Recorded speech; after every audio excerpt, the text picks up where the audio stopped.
오늘은 디모데후서 1장 5절을 보겠습니다. 디모데후서 1장 5절. 디모데후서 1장 5절입니다.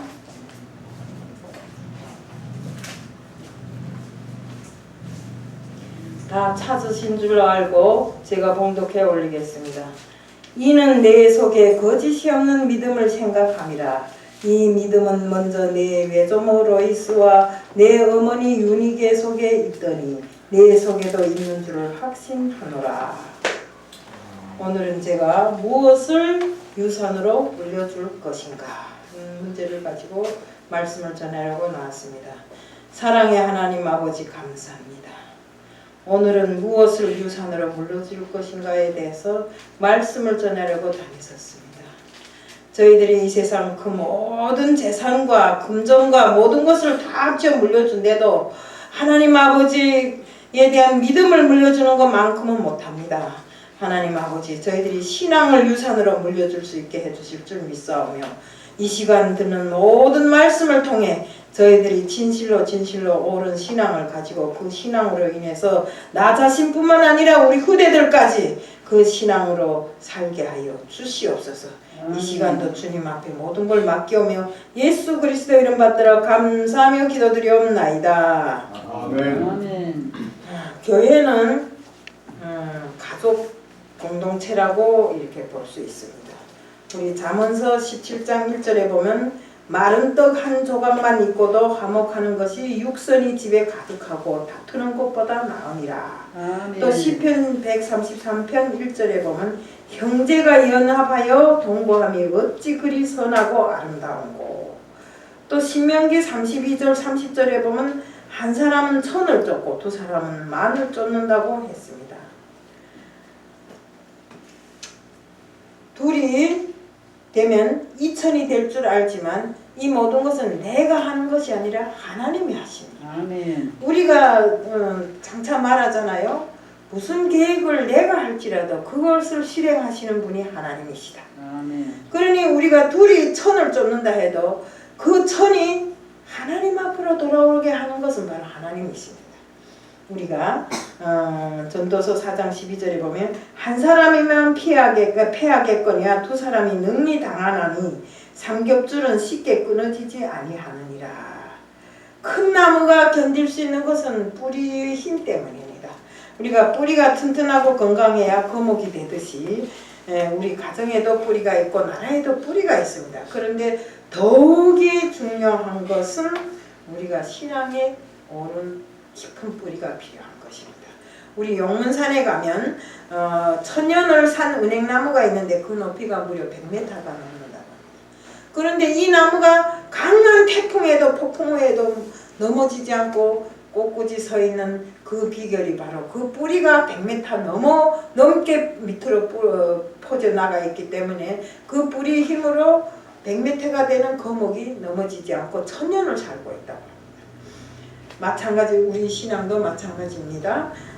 본문에서 바울은 하나님이 주신 사명을 감당하다가 두 차례에 걸쳐서 로마 감옥에 구속된 적이 있습니다. 수감되었습니다.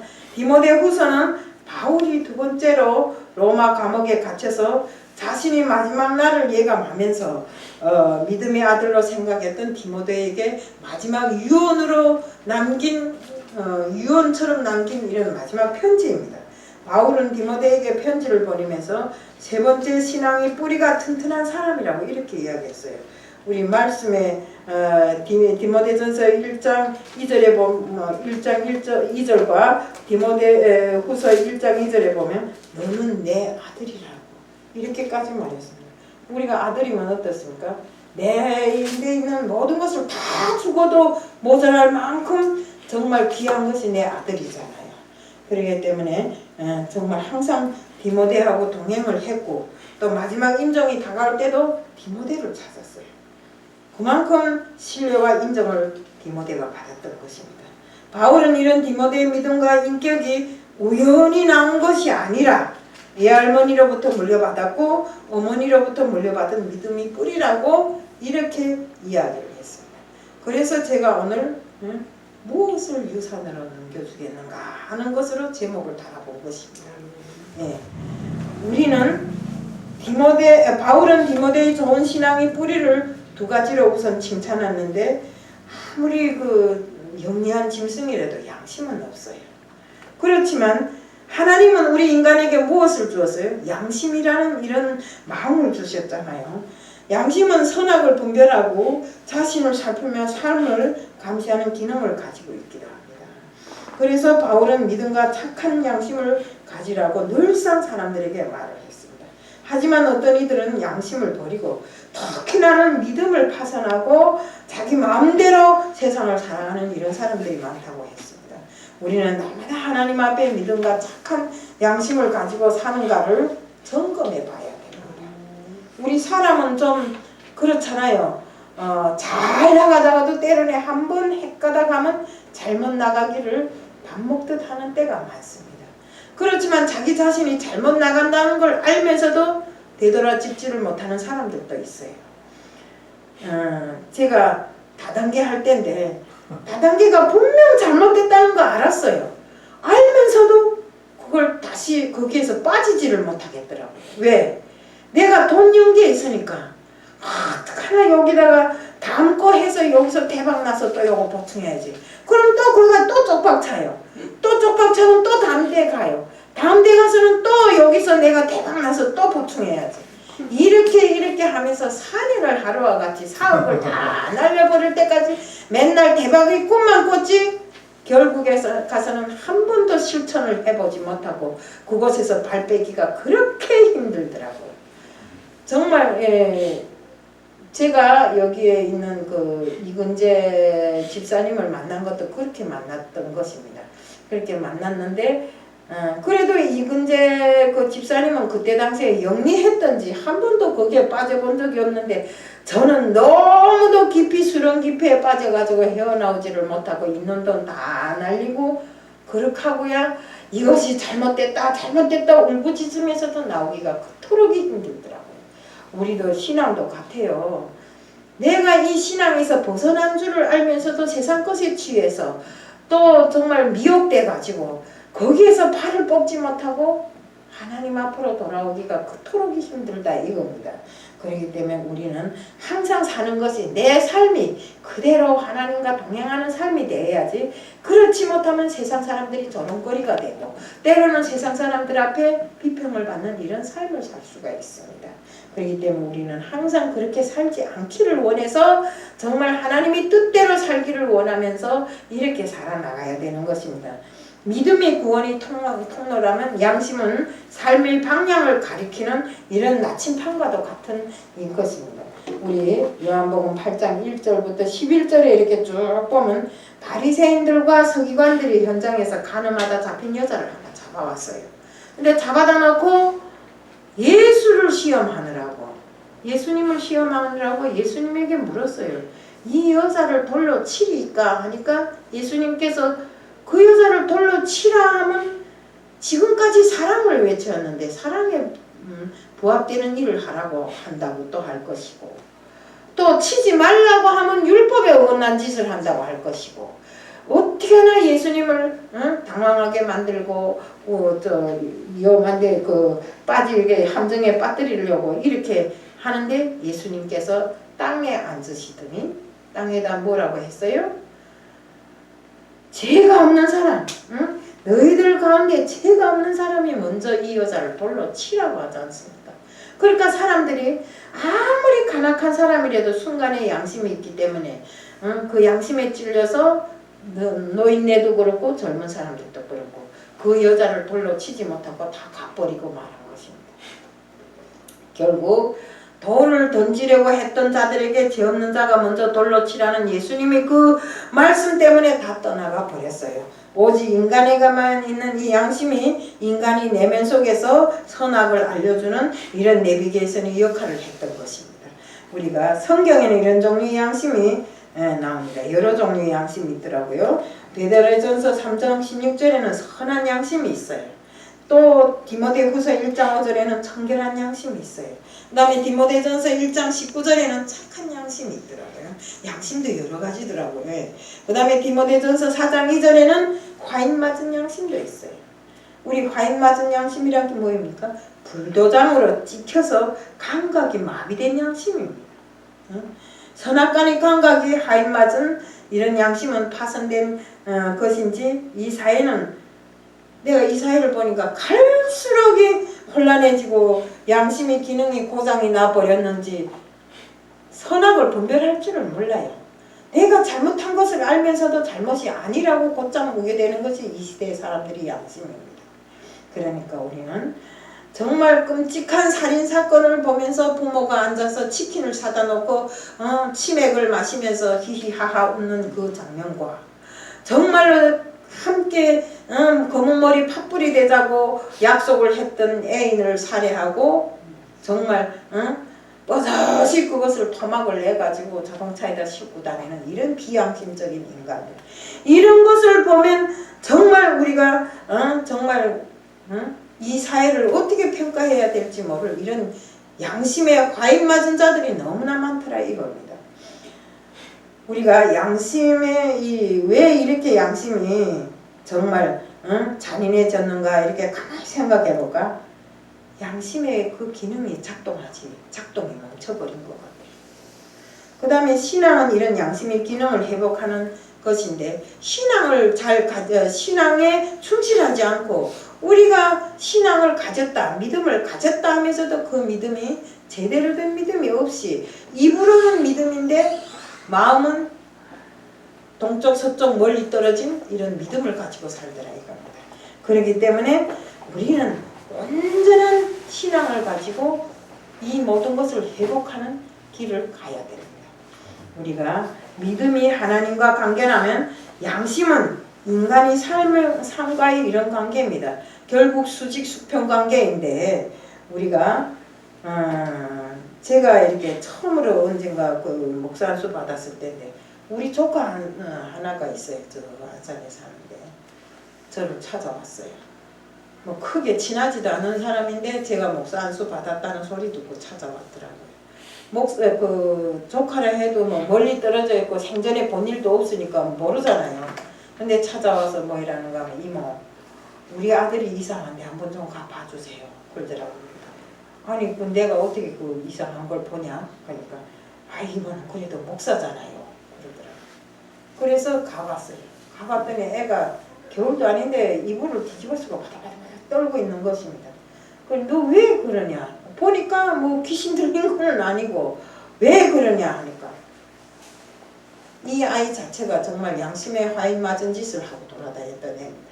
깡패라고 건달이라고 주머니에 손 넣고 팔자걸음을 걸으면서 지나가는 사람을 때려 눕힌 적도 있고 남이 돈 지갑을 훔친 적도 있고 이렇게 하다가 중국에서 사람 하나를 좀 잘못 만들었는데 그렇게 하고 도망쳐 여기 나온 것입니다. 근데 그 동네 사람이 여기에 나온 것입니다. 그래서 그 동네 사람을 보니까 그 다음에 막 부들부들 떠는데 그래서 내가 그랬지.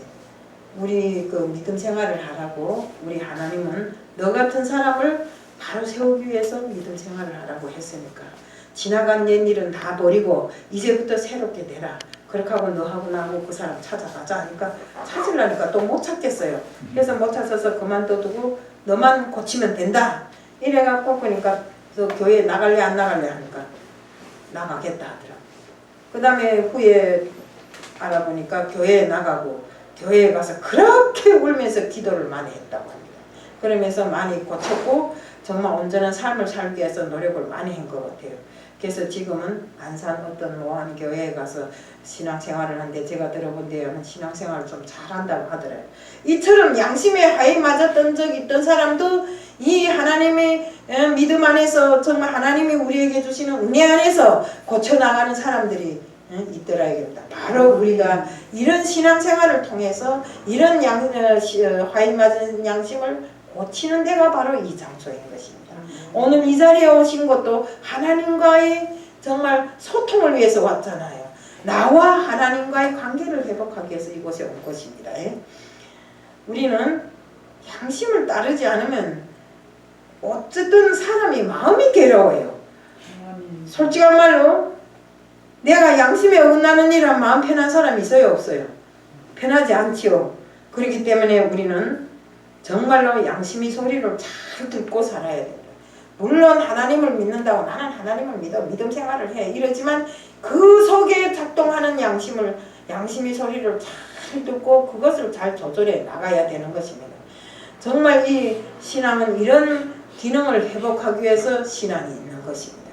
우리 믿음과 양심은 하나님이 선물로 인간관계를 서로 잘 맺어주는 이런 역할을 합니다. 바울은 디모데를 향해서 청결한 양심을 칭찬했어요. 이 말은 신앙의 혈통을 잘 물려받았다는 것과 또 신앙이 청결한 양심 속에 평안하고 축복된 생활을 한다는 그 칭찬이었어요. 우리는 청결한 양심 속에 하나님이 지혜가 있고 또 정말 영혼이 맑아지며 하나님이 인도하시는 축복의 통로가 있다는 것을 우리는 항상 명심해야 됩니다. 또 하나님은 디모데의 거짓 없는 믿음을 칭찬했어요. 또 하나는 신앙에서 믿음보다 더 중요한 것이 없습니다. 신앙의 본질은 오직 믿음입니다. 우리가 성경의 모든 그 역사는 쭉 보면 믿음이 통로로 되어 있어요. 우리 성경 어느 구절 믿음이 따르지 않는 데가 하나도 없잖아요. 그 성경을 보면 정말 창세기부터 요한계시록에 이르기까지 그 속의 내용은 쭉 짜고 또 짜면 예수밖에 남는 것이 없어요. 그러면 그 예수가 누굽니까? 믿음의 통로잖아요. 하나님과 우리를 연결시켜주는 믿음의 통로가 바로 예수인 것입니다. 우리가 예수 그리스도를 믿음으로 구원받고 천국도 오직 믿음으로 갈 수 있는 것입니다. 우리 여기 있는 모든 분들이 이 저녁에 여기에 오신 것도 믿음을 지켜서 오신 것이고 정말 천국을 바라고 이곳에 오신 것입니다. 기도도 믿음으로 해야 응답을 받고 예배도 믿음으로 드려야 하나님이 받으시고 성령님께서 임재하시는 것입니다. 우리가 하나님께서는 이랬습니다. 너희들이 둘 이상 모인 곳에는 내가 반드시 있다고 했습니다. 그러니 오늘 여기에 모인 사람들 몇이나 됩니까? 그러면 이 자리에 하나님이 임재하신다는 걸 믿고 우리는 마음속에 항상 내 마음속에 계신 그 하나님을 믿고 믿음 생활을 해야 되는 것입니다. 헌금도 믿음으로 드려야 하고 온전한 제물이 되듯이 그 믿음에 따라서 떠나서는 아무것도 우리가 할 수 없어요. 우리가 하나님이 임재하시는 이곳에서 정말 내 마음대로 내 뜻대로 하면 이루어지는 일이 없어요. 제가 이번에 늘상 정말 너무 하나님이 감사하고 고맙고 이래서 또 말하는 것이지만 어저께 저희 손자가 전화가 왔어요. 할머니, 내가 학교에 이렇게 완전히 합격하게 됐는데 1등으로 합격했대요. 합격하게 됐는데 정말 하나님 앞에 감사합니다. 할머니께서도 기도를 많이 하셨지요? 그러더라고. 그래. 기도 많이 했지. 그래도 할머니 기도보다 네 기도가 중요하잖아. 아까 나도 기도 많이 했어요. 앞으로도 또 기도 많이 할 거예요. 그러더라고. 이렇게 하나님의 은혜를 직접 체험한 사람은 기도를 안 하고 못 배깁니다. 네. 그러니까 우리는 어떤 일이 있어도 믿음 안에서 기도하는 생활을 꼭 해야 됩니다. 우리 히브리서 11장 6절에 믿음이 없이는 기쁘게 못하나니 하나님께 나아가는 자는 반드시 그가 계신 것과 또한 자기를 찾는 자들에게 상 주시는 이심을 믿어야 한다. 믿음으로 세상이 창조되었습니다. 우리 창세기에 보세요. 하나님이 믿음으로 세상을 창조하셨잖아요. 그리고 믿음으로 난공불락이라고 했던 홍해가 갈라졌어요. 또 믿음으로 철옹성 같은 그 여리고가 무너지고 가나안 땅에 들어가게 되었어요. 믿음으로 나만 장군이 고침을 받았어요. 성도는 믿음으로 다시 오실 주님을 기다리고 있는데 끝까지 그 믿음을 지킬 때 우리에게 주님은 꼭 오실 것이라는 이 믿음으로 살아가야 되는 것입니다. 믿음으로 예배드리고 말씀을 듣고 믿음으로 찬양을 드릴 때 주님께서 그 모든 것을 다 흠양하시고 받아들이시는 것입니다. 우리 믿음은 우리가 믿음을 지킬 때 하나님이 역사를 하십니다. 믿음은 신앙의 본질이기에 믿음보다 어떤 것에 비해서 믿음보다 중요한 것이 없습니다. 바울은 디모데에게 거짓 없는 믿음이라고 칭찬하였습니다. 마음에도 거짓이 있고 거짓 속에 항상 마귀가 둥지를 틀고 있는데 거짓된 믿음은 거짓된 마음, 거짓된 인격, 거짓된 삶을 마귀가 먼저 알고 자기 스스로 자신을 속입니다. 속이다 보면 자기 자신도 속는다 이겁니다. 그 게임에 넘어가서 우리 바울이 예수님 이름으로 귀신을 쫓을 때 많은 사람들이 따랐습니다. 한 번은 이것을 보고 있던 박수무당이 자기는 아무리 귀신이 나가라고 작두를 타고 별짓을 다 해도 귀신이 안 나가는데 바울은 예수 그리스도 이름으로 명하노니 마귀 사탄은 물러갈지어다 하니까 마귀가 쏙 빠져나간단 말이야. 이것을 보더니 박수무당이 아이고 나도 저렇게 해봐야지 하고 자기도 예수 그리스도 이름으로 명하노니 마귀 사탄은 물러갈지어다 하니까 귀신이 딱 그 앞에 와 서가지고 내 바울도 알고 다 예수도 알고 다 아는데 너는 누구냐 하면서 막 때리더래요. 그러니까 박수무당이 무서워서 달아났다는 이런 예가 있는 것처럼 우리가 귀신이 먼저 믿음을 알고 있습니다. 그 사람 마음에 담아갖고 있는 그 믿음을 귀신이 먼저 안다 이겁니다. 그래 믿음도 없던 박수무당이 예수 그리스도 이름으로 귀신을 쫓으려니까 마귀가 그것을 알잖아요. 우리도 디모데처럼 100% 순수한 거짓없는 믿음을 가져야 됩니다. 디모데는 3대째 물려받은 이런 신앙이었어요. 자녀들에게 좋은 신앙의 혈통을 물려줘야 됩니다. 그래서 제가 오늘 제목을 무엇을 유산으로 물려줄까요? 우리가 자녀들에게 정말 신앙의 DNA를 물려주지 않고 돈을 물려주고 또 재산을 물려주고 이런다 칩시다. 그러면 그 돈을 받은 자녀가 부하방탕하고 세상을 아무렇게나 살아갑니다. 그러다 돈이 떨어지면 타락합니다.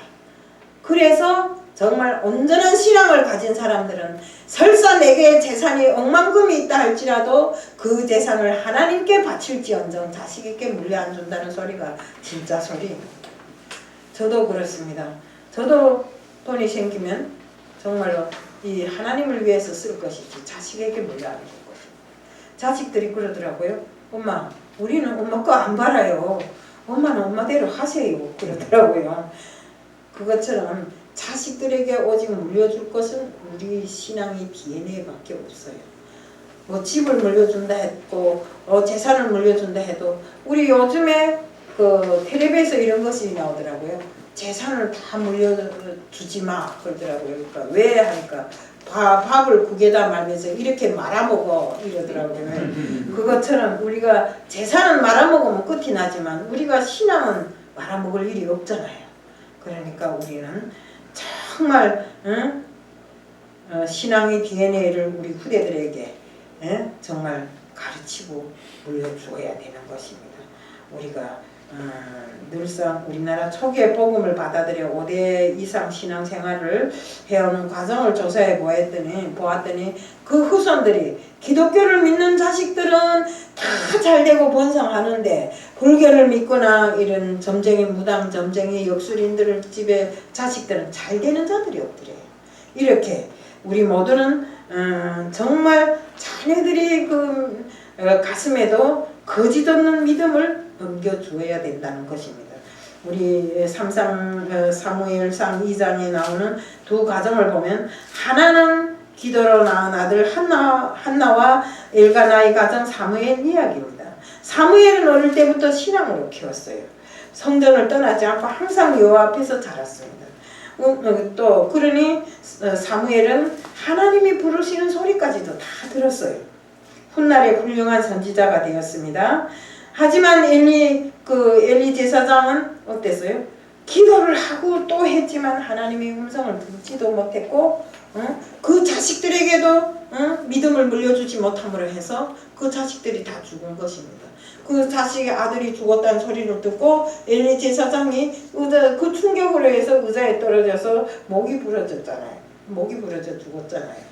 이렇게 원인은 사무엘상 2장 29절에 하나님보다 자기 자식을 더 귀하게 여겼고 정말 신앙으로 자식을 키우지 않았기 때문에 자식들이 허랑맹탕한 생활을 하다가 이렇게 나가 사고를 치고 죽고 뭐 잘못된 생활을 하다 보니까 그 아버지마저도 거기에 충격을 받고 의자에서 떨어져서 목이 부러져 죽는 이런 결과를 가져오게 되는 것입니다. 정말 우리가 모두 가정에서 정말로 우리가 해줄 수 있는 건 재산도 금전도 아닙니다. 오로지 우리가 할 수 있는 것은 우리의 그 믿음의 혈통을 제대로 이어나가는 이런 일을 해야 됩니다. 교회는 춤선수는 직분자로 인정을 받았는데 정작 집에 가서 보면 아무것도 아닌 것이에요. 우리가 교회에서 정말 찬송을 부르고 말씀을 듣고 이렇게 하고 집에 가서는 또 내 집에 사정이 따로 있다면 안 되는 것입니다.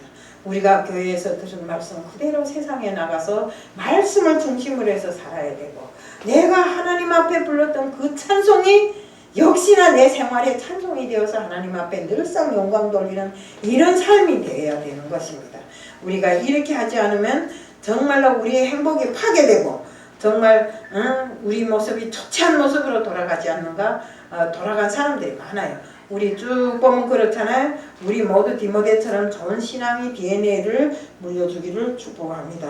사도 바울과 디모데는 항상 성경 속에 믿음이 본이 되는 삶을 살았습니다. 그들은 말씀을 지켜서 순종의 삶을 살았고, 특별히 자기 모든 삶을 주님을 위해서 바쳤고, 어떤 고통 속에서도 주님을 배반하지 않고 끝까지 믿음을 지켰습니다.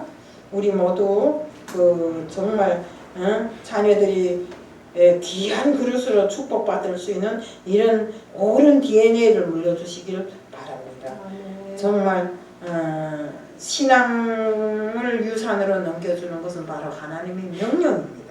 믿음의 뿌리, 믿음이 있게 있으면 믿음의 가문을 만들어서 우리들 모두가 정말 하나님께서 바라시는 대로, 그런데 하나님은 항상 그렇잖아요. 머리가 되고 꼬리가 되지 않게 해주시잖아요. 항상 위에 있게 하고 아래에 있지 않게 해주십니다. 이런 축복을 우리들에게 약속했고 지금 현재도 주시고 계십니다. 우리들 모두 자녀들 속에 온전한 믿음을 갖고 이 시대를 주도하는 인물이 많이 나와서 하나님의 영광을 드러내기를 축복하면서 오늘 이 시간 말씀을 마칩니다. 사랑의 하나님 아버지 감사합니다. 우리들이 후대들에게 물려줘야 할 것은 성령의 DNA밖에 없습니다. 그 어떤 것을 주어도 다 말아먹는 시대입니다. 하나님 아버지, 저희들이 정말 주님이 주신 그 믿음의 약속을 어기지 않고 항상 우리 후대들도 역시 주님을 정말 신뢰하고 정말 사랑할 수 있는 사람이 다 될 수 있도록 하게 해주실 줄 믿사오며 예수 그리스도의 이름 받들어 감사하며 기도드리옵나이다. 아멘.